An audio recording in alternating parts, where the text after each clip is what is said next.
पल्लीपतन भाग 3 या भागामध्ये आपल्या सगळ्यांचं स्वागत आहे।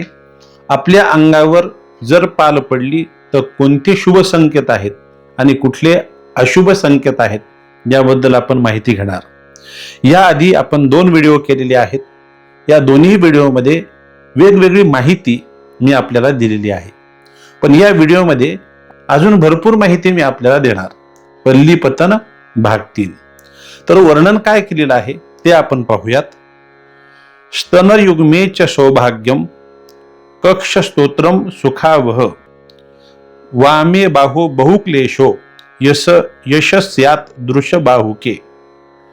पुरुषांच्या उजव्या छातीवर जर पाल पडली तर सुख सांगितलेलं आहे आणि स्त्रियांच्या उजव्या छातीवर म्हणजे उजव्या स्तनावर जर पाल पडली तर सौभाग्य सांगितलेलं आहे। उजव्या बाहूवर जर पाल पडली तर क्लेश निर्माण होईल असं सांगितलेलं आहे, म्हणजे उजव्या हातावर। डाव्या हातावरती पाल पडली तर सगळ्या गोष्टीमध्ये आपल्याला यश प्राप्त होईल असं वर्णन आहे। डाव्या हातावर पाल पडली तर कुटुंबाशी वाद होण्याची शक्यता आहे। उजवा बाहू म्हणजे बाहू या शब्दाचा अर्थ हा, या भागाला बाहू असं म्हणतात, आणि उजव्या हातावर जर पाल पडली तर कुटुंबाशी वाद सांगितलेला आहे। डाव्या मनगटावर पाल पडली तर द्रव्यनाश सांगितलेला आहे। दोन्ही गुडघ्यावर पाल पडली तर कुठलं तरी बंधन लवकरात लवकर येणार असं वर्णन आहे।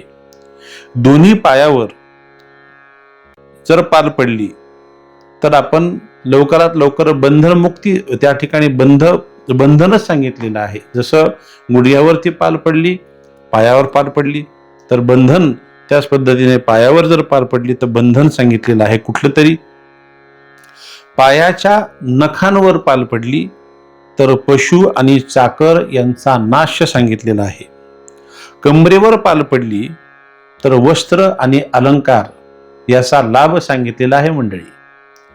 नाभीवर पाल पडली तर जय आणि कीर्ती सांगितलेली आहे। मांडीवर पाल पडली तर वस्त्रांचा नाश मात्र सांगितलेला आहे। घोट्यावर, पायातील घोट्यावर जर पाल पडली तर स्त्रीचा नाश सांगितलेला आहे, आणि पायांच्या बोटावर पाल पडली तर पुत्रनाश सांगितलेला आहे।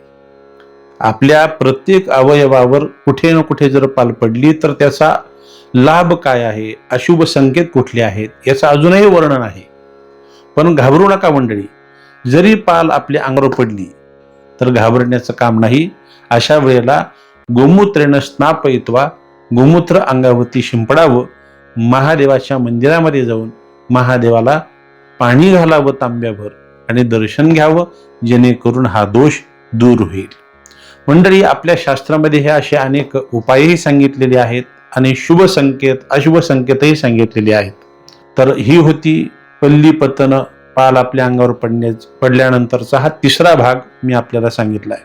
4था भाग लवकरच येणार आहे।